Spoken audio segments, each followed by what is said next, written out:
It's almost as if they're doing it on purpose.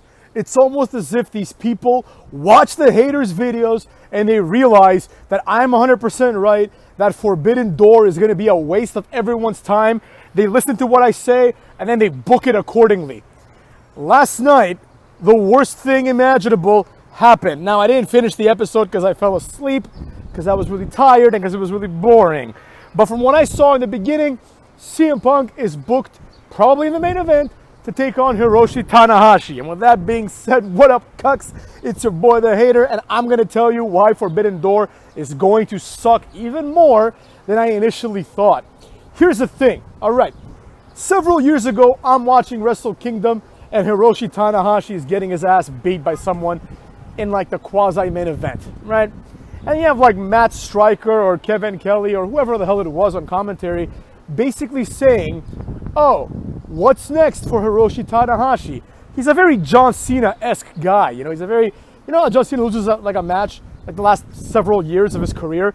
He would just lose a match, and then people would be like, what's next for Cena? And he would just go away for 6 months, you know, just to like deal with a loss, I guess. Same thing with Tanahashi. Like, he lost, and he's like, at that point, he was in his early 40s. Now he's in his mid-40s. He's probably younger than CM Punk. And it's like, what do you mean what's next for him? He's going to continue wrestling, and then next year he could easily be in the main event because he's like one of their big stars. He's the ace. But they don't treat him like that. That's the problem, right? They just kept saying, basically, these guys, they might as well just said, this guy's done. You know, it's only a matter of time before in Wrestle Kingdom he's wrestling in the opening match in like the 6-man tag matches that they have for the old timers, you know? But they didn't give him any respect. That year he won like some tournament or whatever, and he became the champion again. So they were wrong, and I was right. But now, Forbidden Door is coming along. CM Punk does a thing where he just cuts a little promo and he says, who am I going to wrestle at Forbidden Door? And what happens is, the person that comes out is Tanahashi. Now, I'm not saying that this is bad. Tanahashi is obviously one of their stars, right? But he's like their mid-card champion. You know what I mean? It doesn't make any sense for their mid-card champion to wrestle the AEW World Champion.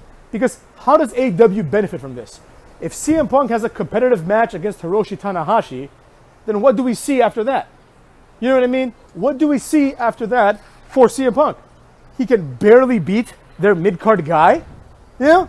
That doesn't make any sense, right? And furthermore, let's say on the off chance, there's a 0% chance, but let's say on the off chance that Tanahashi wins. What does it say about AEW? That says that your world champion is not as good as their mid-carder. You know? That's just poor booking. Everyone wanted to see champion versus champion, right? If they want to do 2 shows, one in America and one in Japan, and trade wins, that would make more sense. You could say that basically they're equals, but the home field advantage gives them the leg up. That's what they could do. But do they do that? No. Instead, they put CM Punk against Tanahashi in a meaningless match that is predictable from the onset. This is exactly what I was saying. This event is not going to elevate anybody, and it's not going to have anything meaningful happening. And I was saying that when I thought we were going to have CM Punk versus Okada, who's their champion as far as I know, right? They kept talking about Tanahashi's accolades, and it was all these things like, oh, he's a former champion. He's a former this. He held the former record. You know, he's just a former guy. You know, why are you putting him against CM Punk? Now, on the other side of the coin, if you were going to do this, if you were going to have your champion wrestle Tanahashi, why didn't you just keep Adam Page as the champion? Think about that for a second. How much more sense would that make? Even though Adam Page is the champion, he's obviously a jobber, right? So you have him wrestle a guy who's not the champion. And if Adam Page beats Tanahashi, that is a huge boost. He beat a legend. You know what I mean? Like, not everyone has to be champion. He beat a legend in Japan, right? CM Punk winning against Tanahashi means absolutely nothing. CM Punk is a much bigger deal than Tanahashi. CM Punk was WWE champion. So, and then you could have CM Punk wrestle some other guy who's not champion, because he's not champion himself, or even wrestle CM Punk, have CM Punk wrestle Okada and lose to Okada, which would not be embarrassing because it's like, oh, okay, Okada is like their world champion, so of course he's going to beat their non-champion, right? This would be the intelligent way to book this. But if the main event is the mid-card jobber versus the champion, that's not a good main event. Even if you make it for the title, because we know that Tanahashi has basically 0 chance of winning. Furthermore, CM Punk in the match before this promo looked like shit. He had so many botches. You know, he powerbombed someone on someone else, and it was just a lame, like he missed completely. It was just a horrible match overall. So what what does this do for the rest of the card? Like, what do we have to look forward to if this is the main event? You know, this is already an underwhelming card as far as I'm concerned. You know, it doesn't matter if like you do something else. This is the main event for all intents and purposes. I don't care if there's more meaningful matches. The world champion, the AEW world champion, should be booked as the main eventer. So it probably will be the main event. Now, Tanahashi is capable of main eventing. That's for sure. You know, he's not too old or anything like that. But the point is, he's their mid-card guy. This would be like back in the day when Raw and SmackDown had a feud and Batista was the SmackDown champion. It'd be like having him versus like Test, who was the Intercontinental champion, you know? You would expect Batista to spinebuster Test in 30 seconds, powerbomb him, and that'd be the end of that, right? It would make no sense. It would make no sense. Batista was an A-list star, and Test was like a C-plus mid-carder. You know, even though Test looked the part and everything, he was a mid-carder, right? So it's the same thing here. Even though Tanahashi looks and is more powerful and stronger and more athletic than CM Punk, he is booked as being significantly inferior by virtue of the fact that he's the mid-card champion. He's the mid-card champion. He's an active wrestler. It's not like John Cena coming back after 6 months and wrestling some jabron. He's a mid-card nobody at this point. Okada is their clear number one. This leads me to believe that Okada's not going to wrestle. Or if he wrestles, who's he going to wrestle against? I mean, I guess he could put him against Adam Page and do the exact opposite, but that doesn't make any sense. That's stupid. Then no one benefits. Okada doesn't benefit by beating like the former champion, the jobber Adam Page, and CM Punk doesn't benefit from beating Tanahashi. It would be better if they had Adam Page as the champion beating Tanahashi, and then CM Punk and Okada can go to a time limit draw or something. You know, like so none of them loses face. It's these kind of booking shortcomings that make this event bullshit. Now that's their main event. You know, their first, like I said in the previous video, their first 3 or 4 matches are going to be these meaningless bullshit matches. You're going to have like the Gun Club and like the Acclaimed, which are awesome by the way, but you're going to have them wrestle like 4 Japanese like old men and probably lose. And that's probably what's going to happen. That's going to be one of the matches. It'll be them 4 versus like, you know, what's his face, like Kojima and those guys that like, you know, always wrestle in the opening match. Then you're going to have a tag team match. Looks like FTR is going to be the representative tag team just because of their association with CM Punk. Maybe it'll be the Hardys or the Young Cucks, but I don't know. The point is, you're going to see a tag team match. And again, this was announced in the second half of the show. Forgive me, motherfuckers. But because I didn't watch it yet. But basically, you're going to have a tag team match. I don't even know who the tag team champions are in New Japan, but it's probably like some offshoot of the Bullet Club, some jabrones, you know? There was so much opportunity here. But Tanahashi could have been like in the co-main event, you know? But you need it by far. You needed to have Okada in the main event. That's what everyone wanted to see. Okada versus CM Punk. Now, they might do a thing where CM Punk beats Tanahashi and then gets a mic and says, I'm the best in the world. I just beat the best in the world. And then Okada comes out and challenges him to like, whatever, Forbidden Door 2 in Japan or something, you know? But that's going to lose its gusto. The first event, the first Forbidden Door, the first full-blown interaction between these two companies needed to have gravitas. And now it does not. Now it does not because of the choices that they decided to make with respect to who is the AEW champion and who the AEW champion is going to be wrestling at the pay-per-view. This is a colossal flop, motherfucks. Nobody wants to see anything else. Who else is there? I don't think New Japan has any female wrestlers, so forget about that. But who else is there, right? What other champions do they have? They have like 1 million champions. But AEW only has like the tag team champions and then Scorpio Sky, who's one of the worst champions of all time as well. It's like you're going to have Scorpio Sky versus some anonymous Japanese jobber. Who is he going to wrestle? You know, probably like the junior heavyweight champion or something, right? But it's going to be like a meaningless match because nobody cares about Scorpio Sky. You have to make people care. This is the exact same problem that people say happened during the Invasion angle, where it's like you wanted to see Stone Cold and Goldberg, but instead you're seeing like Stone Cold versus Buff Bagwell, right? Like nobody wants to see that. It's the same thing, except this is on purpose. They have Okada. They just, for some reason, he doesn't want to go. I don't know, right? Maybe he's injured. I don't know. I don't watch New Japan. But the point is, they have him in there. You know, push the event. Do whatever you have to do to give us like this clash of the titans. That's like the beauty of these kind of events. You want to see the world champion versus the world champion to determine who is the better champion and therefore who is the better company. What does this determine? What is determined by CM Punk beating Tanahashi? Nothing. Absolutely nothing. All that's determined is that the world champion of AEW is better than the mid-card champion of New Japan. Now, if Tanahashi wins, then a lot is determined. We determine that AEW is the jobber company that I've been saying it is. So that's not going to happen. They didn't agree to that. That's the problem. I feel like both companies have this ego, right? where they're like, I don't want my champion to lose to your champion. So they're like, all right, like you scratch my back, I scratch yours.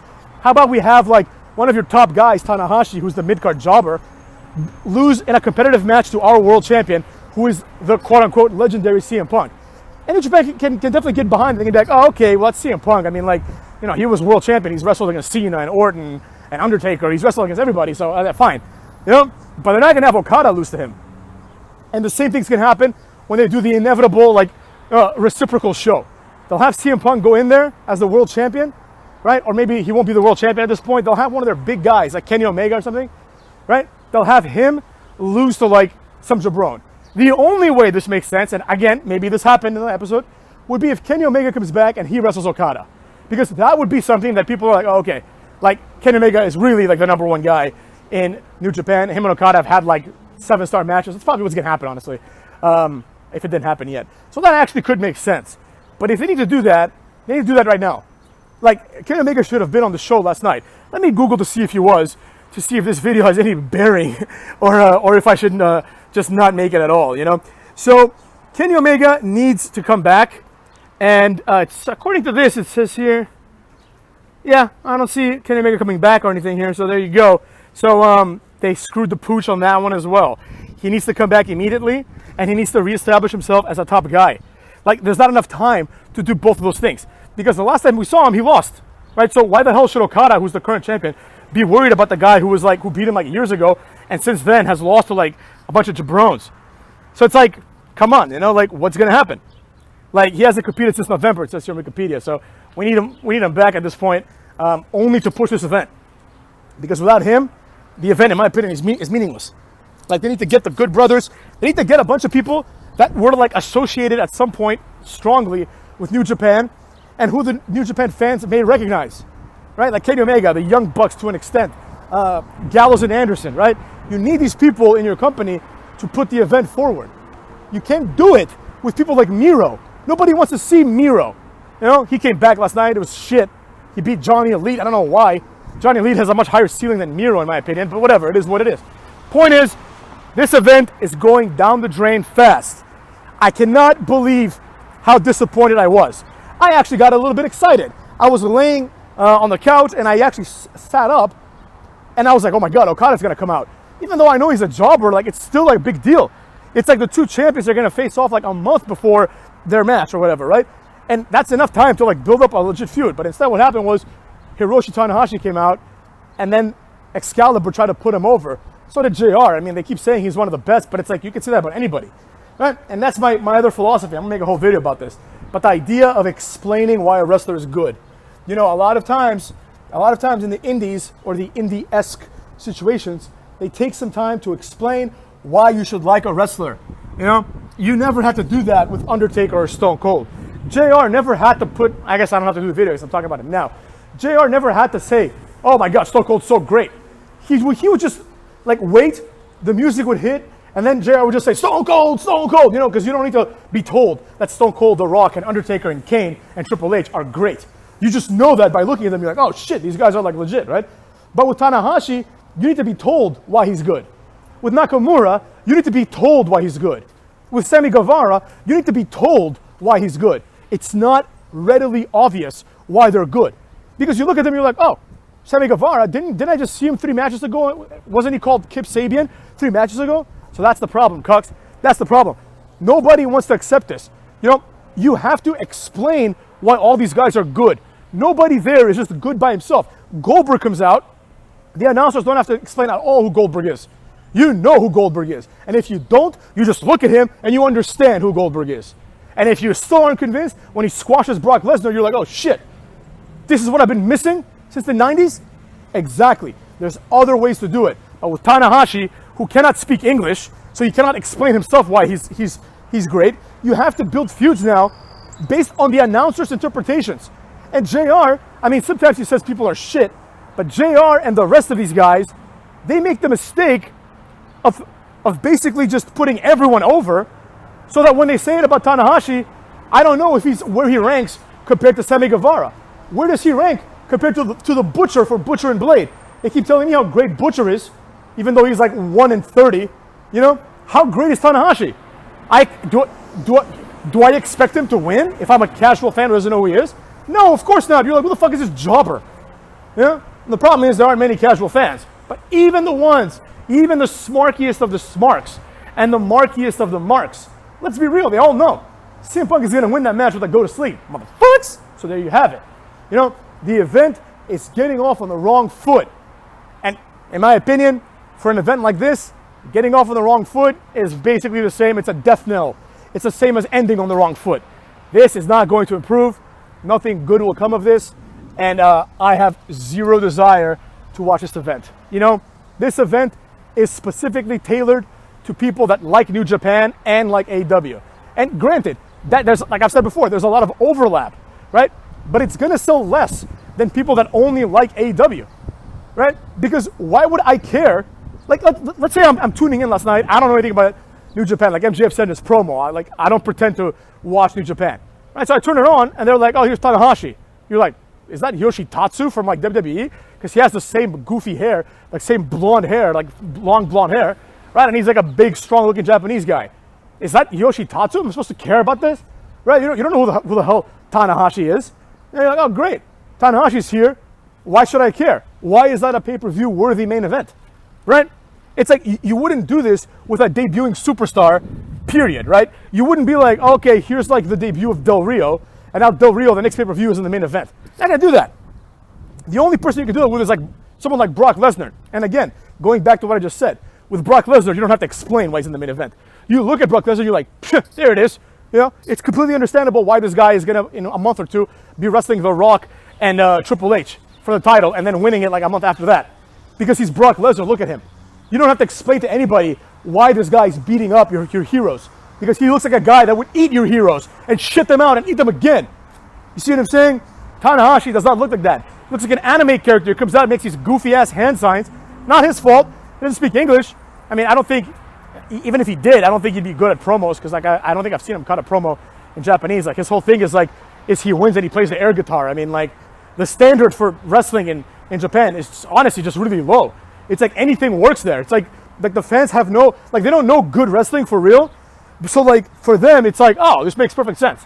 And that brings me to my next video, motherfuckers, but we'll talk about that later. So in summation, the event's gonna suck. Nobody wants to see it. Nobody cares. Take care, cut.